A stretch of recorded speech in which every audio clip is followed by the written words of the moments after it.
Ouça agora Você e o Doutor, com Antônio Spreuser. Olá, ouvintes do podcast Você e o Doutor. Mais um tema semanal para atualizá-los e atualizá-las sobre o que acontece no Brasil, no mundo, em termos de medicina, qualidade de vida e saúde, para vocês todos ficarem tranquilos, passarem a semana bem, sempre com assunto novo. E hoje, essa semana, eu gostaria de conversar com vocês e atualizá-los e atualizá-las sobre o que está acontecendo, principalmente na Europa, na França, na Itália, na Grã-Bretanha, Espanha, sobre a segunda onda da Covid-19.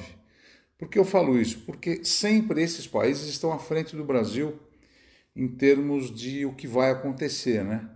O Brasil ele ficou atrás dos eventos, só chegando depois de um tempo que lá já estava na metade dos eventos. Então, o que está acontecendo lá é o seguinte: a Europa está atravessando no momento uma segunda onda da infecção.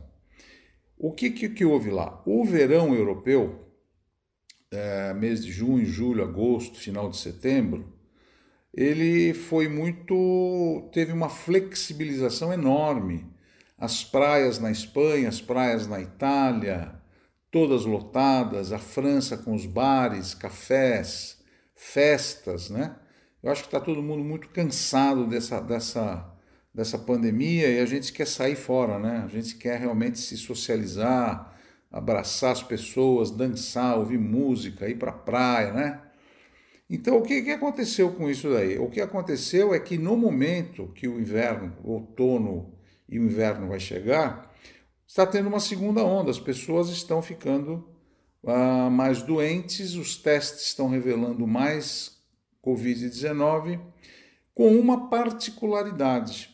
Tanto na Espanha, na França e na Itália e na Grã-Bretanha, está acontecendo o seguinte: aumento brusco dos quadros infecciosos, mais pessoas estão ficando infectadas, com uma diferença: poucos óbitos, poucas pessoas estão morrendo e poucas internações também, quando comparadas com a epidemia lá atrás, em março, abril e maio. Em março, abril e maio, nós lembramos daqueles camburões saindo com vários corpos, vários mortos, hospitais lotados, UTIs não tinham vaga nesses países que eu acabei de falar. E isso não está acontecendo agora. Embora o número de infecções tenha aumentado muito, poucas mortes e poucos pacientes internados em UTI. Por exemplo, a gente está vendo hoje a França relatar, a Espanha também, a Itália, que o número de mortes numa semana é 16 mortes, 20 mortes, sendo que antigamente eram 900 mortes, 800 mortes. Então, isso é o que está acontecendo então? Então, a gente nota que na Europa, os lugares que foram poupados antes, agora o vírus chega, e como os médicos e os próprios pacientes já identificam um quadro de uma maneira mais precoce, então a gente sabe que o tratamento também é diferente, né? A gente sabe que a quarentena, ela se impõe, o isolamento da pessoa doente se impõe, e o número de testes dobrou, triplicou. Então hoje os testes na Europa se fazem de uma rotina espantosa. Todo mundo está testando. Então, claro que se todo mundo está testando, mais diagnósticos nós vamos fazer. Eu aposto que aqui no Brasil, que a gente tem uma média, por exemplo, 30 mil casos por dia, né, a gente faz diagnóstico. Mas se a gente começar a testar mais gente, com certeza a gente vai diagnosticar muito mais. Então, se na Europa a gente faz teste e vê que está aumentando a curva, os casos não estão indo para o hospital e nem UTI, porque o que os cientistas acham? Que na primeira onda da doença, em março, abril e maio, todas as pessoas susceptíveis e que tinham obesidade, diabetes, hipertensão, todas elas já foram infectadas. E sobrou muito pouco, então por isso que a gente está vendo poucas complicações, porque as pessoas mais susceptíveis já foram pegas logo no começo, não agora.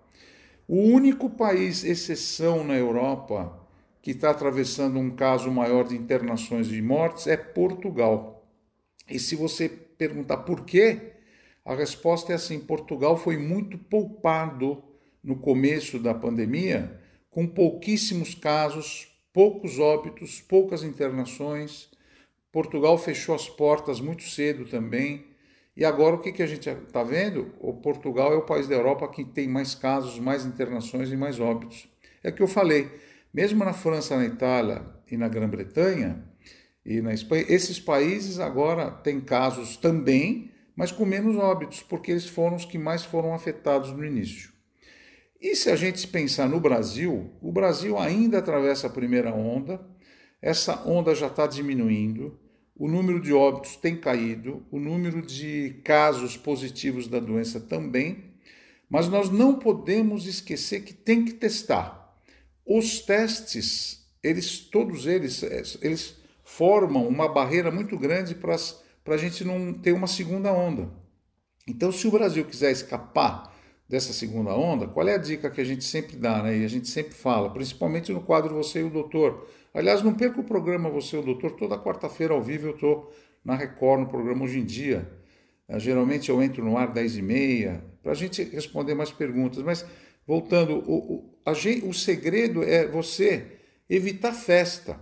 A gente está vendo muitas festas aqui, principalmente em São Paulo, muitas casas são alugadas para fazer festa, para fazer... Todas elas, não pode ter isso agora, é muito perigoso. A gente está atravessando uma pandemia, gente.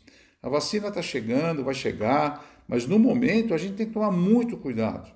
Então festas, a gente tem que evitar isso, ter cuidado com o restaurante fechado, muita aglomeração é perigoso ainda. Então, para a gente evitar essa segunda onda, vamos fazer teste. O segredo é testar. Toda vez que a gente conversa sobre isso, eu falo, o teste PCR, o swab nasal de orofaringe é fundamental. E o que se tem falado muito também é nessa disposição de voltar para as escolas, abrir escola. Tá certo, tem que abrir escola, as crianças têm que voltar, mas tudo isso de uma maneira harmonizada, selecionada, não pode haver aglomeração no início, isso vai dar certo, vai funcionar, e a gente sabe que a gente vai sair dessa pandemia muito bem. Mas cada um tem que se conscientizar, e o podcast Você, o Doutor semanal, eu sempre falo isso, conscientização individual do que a gente pode, e o que não deve e o que deve fazer. Essa é a saída para qualquer tipo de doença, né? A vacinação em massa, para todo mundo tomar vacina, os seus filhos, os adolescentes, e assim a gente vai passando essa pandemia mais tranquilamente. Espero que vocês tenham uma semana muito saudável, fiquem com Deus, muita luz no coração. Vamos em frente, até a próxima semana com o podcast Você e o Doutor. Obrigado, tchau. Você e o Doutor, com Antônio Spreuser.